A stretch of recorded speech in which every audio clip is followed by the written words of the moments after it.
Hello friends, आपका स्वागत है एमसीपी मोहब्बत वाला यूट्यूब चैनल पे एवं सीएलसी आई साहब पे। आप लोगों से भेड़ आप लोग कैसे हैं? मैं उम्मीद करता हूं कि आप लोग ठीक ठाक ही होंगे। मैं आशा शुक्र पूर्वक कहता हूं कि आप लोग ठीक ठाक ही होंगे। तो मैंने कुछ टेक्निकल समस्या के कारण बीच में 4 से 5 दिन क्लास नहीं ले पाया हूँ।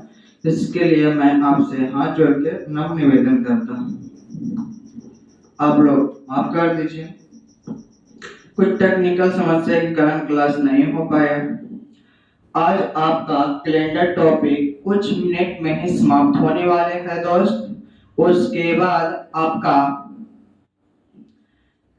क्लॉक यानी कि घड़ी वाले टॉपिक कैलेंडर में आता है, वो समाप्त स्टार्ट होगा। तो ध्यान पूर्वक पढ़िए। और जैसा कि देख ही रहे हैं आप लोग, सीएलसी आईएएस एमसीपी मोहब्बत वाले यूट्यूब चैनल में आपका स्वागत है। यूपीएससी से टीचिंग टॉपिक को लेकर आए हैं हम। रीजनिंग टॉपिक को लेकर आए हैं। टॉपिक कैलेंडर है बाई एमसीपी मोहब्बत द्वारा आप लोगों का डिस्कशन किया जाएगा। तो समय को विलंब न करते हुए और अपने कार्य को आगे बढ़ाते हैं। थोड़ा अपना ध्यान से देखिए और समझिए। मैं अपने कार्य को आगे बढ़ाने में बिल्कुल सक्षम रहेंगे और आप लोग मेरे साथ देंगे, तब तो आगे का सफलता पा पाएंगे।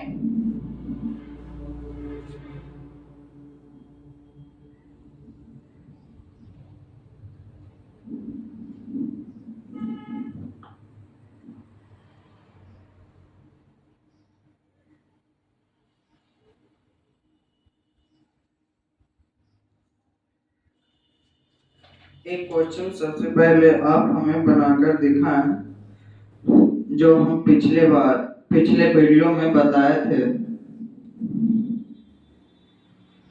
तो उसी क्वेश्चन एक शायर ने बहुत अच्छी शायरी बोला है, जो हम अपने व्हाट्सएप के डीपी परमानेंट करके लगा रखे हैं। बोला है, क्यों डरे जिंदगी में क्या होगा, क्यों डरे जिंदगी में क्या होगा, कुछ नहीं होगा तो तजुर्बा होगा। कुछ नहीं होगा दोस्तों, क्या होगा? तजुर्बा होगा। क्यों डरे अपनी जिंदगी में यार, क्या होगा? अपने कर्म से क्यों पीछे हटे दोस्त? कर्म से किसी को पीछे नहीं हटना चाहिए। फल की चिंता कभी नहीं करनी चाहिए। जो व्यक्ति कर्म करता है उसका आज नहीं तो कल, कल नहीं तो परसों या तो आज फल जरूर मिलता है। जैसे एग्जाम्पल में महान रामायण रामायण जिनके बारे में लिखा गया है, रामायण भगवान श्री राम पिता उनके राजा दशरथ जी अपने बड़े बेटे को वनवास भेज दिए, फिर भी वो अपना कर्म से पीछे नहीं हटे। 14 साल राजा दशरथ के बड़े पुत्र राम भगवान श्री राम 14 साल वनवास रहे, फिर भी वो अपने डरे नहीं, जंगल में रहे छोटे भाई लक्ष्मण और माँ सीता के साथ। फिर भी वो आज भी भले हूँ उनके जीते जी उनका भोजन बहुत कम हो, लेकिन आज भी उनका बहुत सम्मान होता है। तो इसलिए हम लोगों को कर्म करना चाहिए, फल की चिंता नहीं करनी चाहिए। कर्म हम लोग करेंगे तो हम लोगों को पीढ़ी दर पीढ़ी के फल जरूर मिलेगा दोस्त। तो इसलिए कर्म से पीछे किसी को नहीं हटना चाहिए और सजेशन भी देना चाहिए अगले को कि कर्म करो भाई, क्यों फल की चिंता करते रहते हो? फल तो ऊपर वाले ने बनाए, कर्म तो खुद न करोगे। खुद कर्म करोगे बहुत अच्छे पाओगे। तो चलिए अब समय को विलंब न करते हुए अपने कार्य को आगे बढ़ाते हैं। तो बैकग्राउंड हाइड कर लेते हैं, अच्छा रहती है। चलो क्रीम कलर मस्त कलर है, चलो ये भी कलर मस्त है। तो एक क्वेश्चन हमें सबसे पहले बताओ दोस्त। मैंने पिछले वीडियो में आपको सॉल्यूशन करने के लिए मैंने पूरी अच्छे से समझाया था। तो उसी से एक क्वेश्चन से शुरुआत करके और कुछ टॉपिक है उसको आज खत्म करेंगे।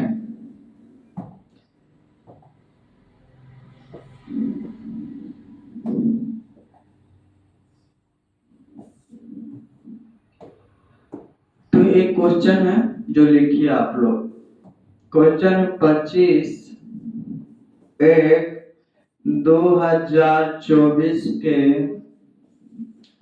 को कौन सा दिन था?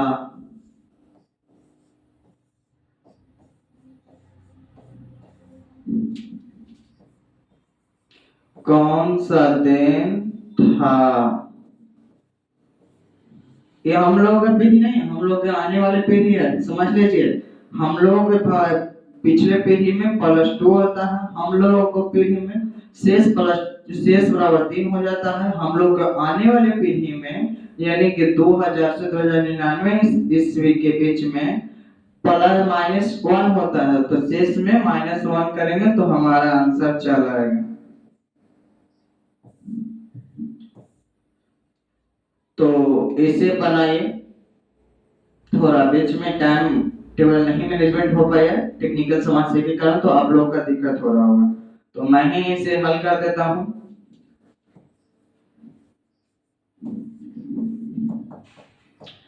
पहले लिखना है डेट जो दिया है, डेट दिया है दोस्त 25,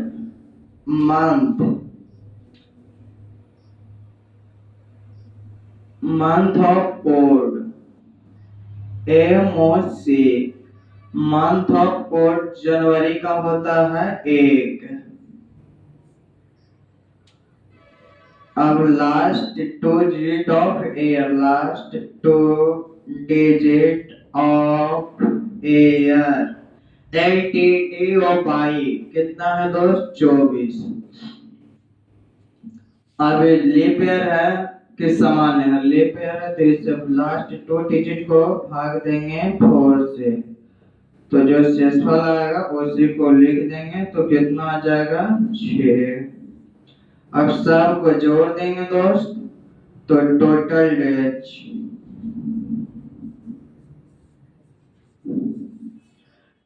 डेज आ जाएगा 6 6 12, अब 12 4 14, बाकी हाथ में 1, 2 2 4 1 5, यानी कि 54 आ जाएगा दोस्त।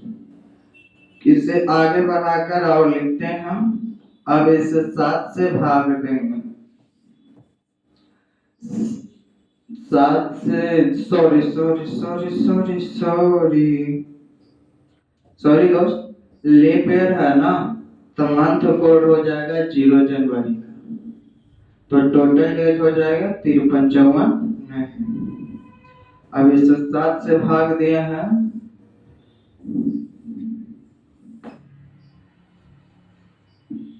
अब इसे 7 से भाग दिए हैं 53 को, तो 7 7 49, 4 -1 बराबर 3, यानी कि तो इसीलिए 25/1/2024 को संडे से 1 होता है, तो संडे मंडे ट्यूसडे यानी कि मंगलवार था।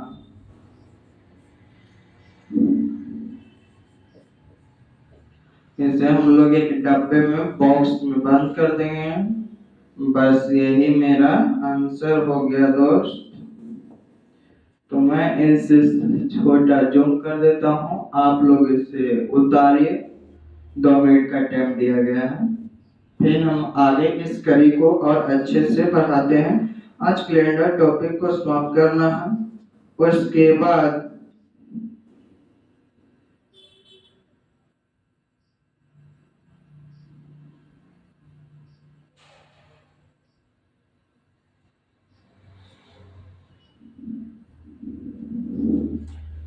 सॉरी दोस्त, यहाँ पे जोड़ने में हम लोगों का मिस्टेक हुआ है,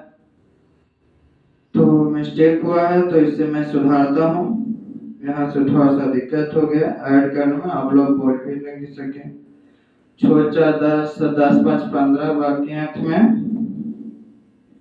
1 2 2 4 1 5, 55 आएगा दोस्त। तो 55 को हमने भाग देंगे 7 से, 7 49 7 56, 7 7 49, कितना बचेगा? 6 -1 यानी कि 5। अब हो जाएगा माइनस शेष आया और कितना? 5 आया। तो इसीलिए 25/1/2024 को थर्सडे था, बृहस्पतिवार। हम लोग ऐड करने में थोड़ा सा मिस्टेक हो, थर्सडे था।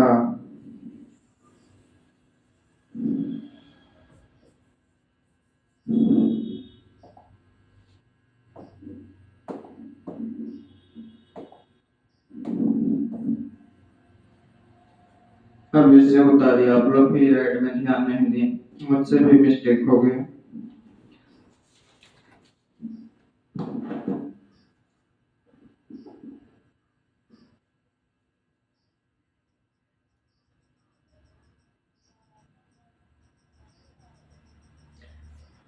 इसके बाद 2-3 को नोट पॉइंट कर कर लिखेंगे, हम बोले पाए, आप लोग ध्यान से सुनिएगा और अच्छे से नोट पॉइंट लिखिएगा, जो एग्जाम हॉल में क्वेश्चन सॉल्व करने में बहुत मदद कर पाएगी। तो 2 से 3 पॉइंट है, इसे अच्छे से note point 1 NP1 NP2 NP3 NP4 ऐसे फैक्ट बनाकर आप लोग अच्छे से नोटबुक में अच्छे से बनाइए और इसे याद अपने ध्यान में रखिए, हमेशा कभी भी काम आ सकता है दोस्त।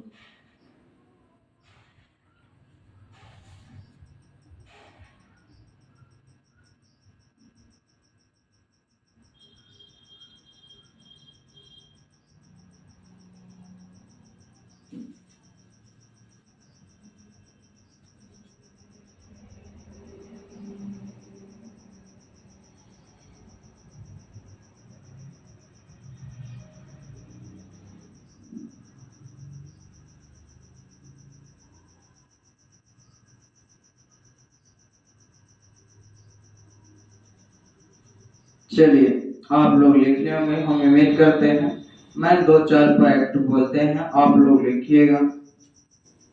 पहला, नोट पॉइंट 1 करके लिखिएगा दोस्त, ऐसा में note point 1, note point, note number 1 लिखो ना, ऐसे नोट 1 से अच्छे से बॉक्स में घेर कर इसे देखिए, यहाँ से नीचे से लिखिए। किसी भी समान वर्ष में, किसी भी समान वर्ष में, किसी भी समान वर्ष में 1 जनवरी के जो दिन होता है, किसी भी समान वर्ष में 1 जनवरी के जो दिन होता है, वही दिन 31 दिसंबर के भी होता है। किसी भी समान वर्ष में 1 जनवरी का जो दिन होता है, वही दिन 31 दिसंबर के भी होता है। नोट पॉइंट दूसरा लिखिए, किसी भी आधे वर्ष यानी कि लीप ईयर में 1 जनवरी के जो दिन होगा, उससे एक दिन आगे बढ़कर 31 दिसंबर के हो जाएगा। जैसे कि आप लोग समझ सकते हैं, 1/1/2024 को सोमवार था, तो 31/12/2024 को मंगलवार हो गए। तो नोट पॉइंट 2 देकर लिखिए, किसी भी आधे वर्ष या लीप वर्ष में 1 जनवरी के जो दिन होता है, वर्ष से एक दिन आगे बढ़कर 31 दिसंबर को होता है। लास्ट बार बोल रहे हैं दोस्त, ध्यान से सुनिए और अच्छे से लिखिए। किसी भी आधे वर्ष या लीप वर्ष में 1 जनवरी के जो दिन होता है, वर्ष से एक दिन आगे बढ़कर 31 दिसंबर को होता है। जैसे कि आप लोग एग्जाम्पल में देख लेंगे, 1/1/2024 को एग्जाम्पल में एजी फॉर एग्जाम्पल ही होता है दोस्त। तो 1/1/2024 को सोमवार था,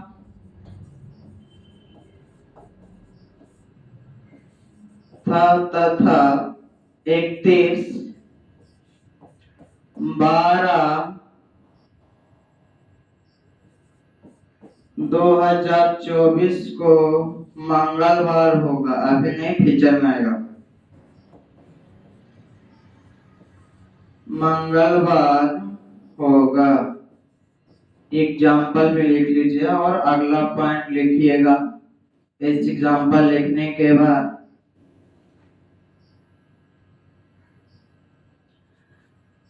अगला पॉइंट, दो आधे वर्ष के बीच 3 समान वर्ष होता है। दो लीप ईयर के बीच एक 3 जनरल ईयर होता है। दो आधे वर्ष के बीच 3 समान वर्ष होता है। जैसे कि आप लोग एग्जाम्पल में देखिएगा, मान लिया 2012, 2013, 2014, 2015, 2016, 2017, 16 तक लेते हैं तो ये हो गया लीप वर्ष, ये भी लीप वर्ष हो गया। तो ये दोनों के बीच में देखो, ये दोनों लीप ईयर हो गया, यानी आधे वर्ष।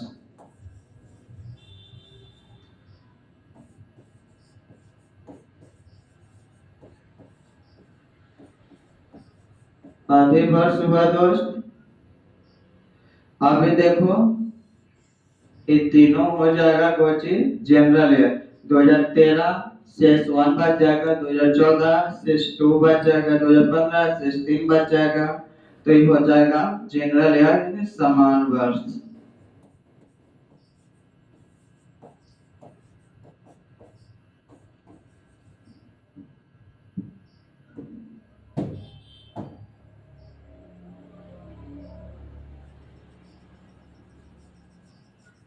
जनरल ईयर तो आप लोग इसे भी एग्जांपल में नोट कर लेंगे।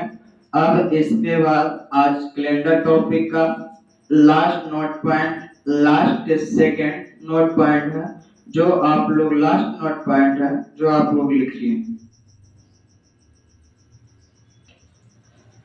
तो बैकग्राउंड चेंज कर लेते हैं, अच्छे नहीं लग रहा मुझे, पढ़ाने में भी मन नहीं लग रहा। चलिए व्हाइट बैकग्राउंड मस्त होता है, व्हाइट हर चीज पे सूट करता है यार, क्या व्हाइट में रखा हुआ है? आप लोग जरा कमेंट में बताइएगा मुझे।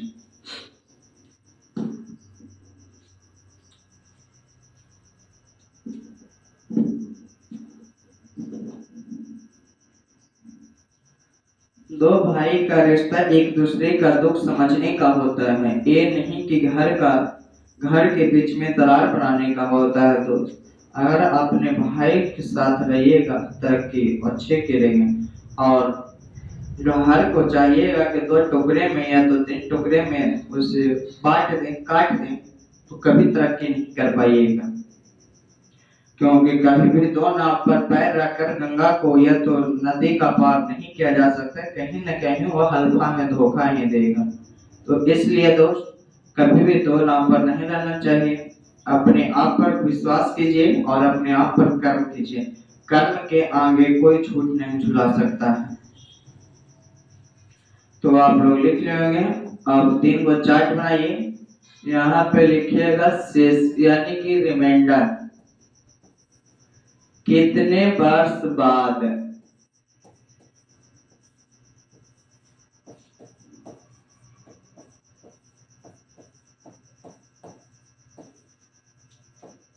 रिपीट वर्ष, दोहराया वर्ष।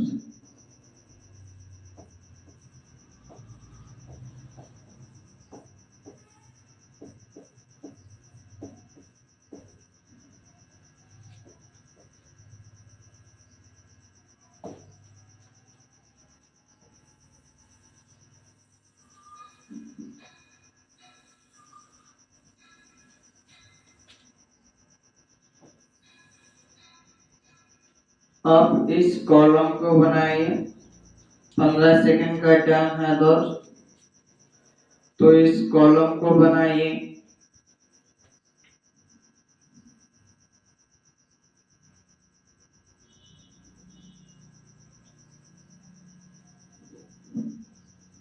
देखिए मैं अब इसे लिखता हूं,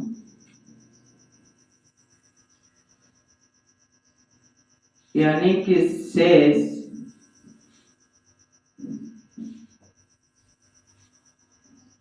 यदि शेष 0 बच जाए दोस्त तो प्लस 28 वर्ष कर देंगे, जितना एयर तेल रहेगा, यानी कि लेप एयर होगा।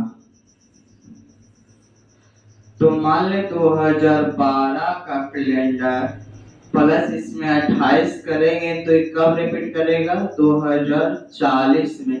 यानी कि सॉरी 2012 जैसा ही सेम टू सेम कैलेंडर हमें 28 वर्ष बाद मिलेगी। तो कब मिलेगी? 2040 में मिलेगी। लेकिन जो दिन 1/1/2012 को था वही दिन 1/1/2040 के भी होंगे।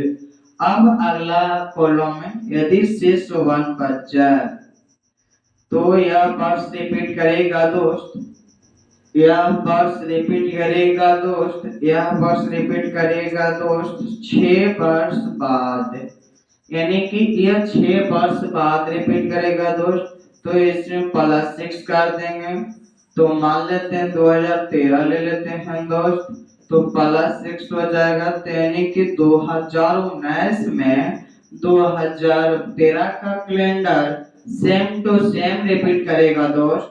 जिस 1/1/2013 को जो दिन था वही दिन 1/1/2019 के भी होगा दोस्त। अगर शेष 2 या तो 3 बच जाए, 2 या तो 3, तो ये +11 वर्ष रिपीट करेगा 11 वर्ष बाद। जैसे ले लेते हैं दोस्त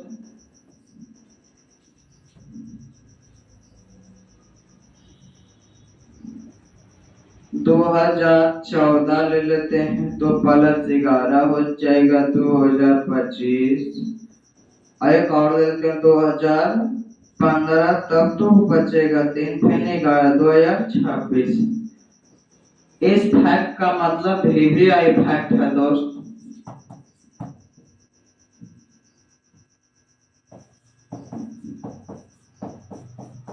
इसे याद रखिए। अगर पूछ देगा कि 2019 का कैलेंडर कब रिपीट करेगा तो शेष 3 आ जाएगा।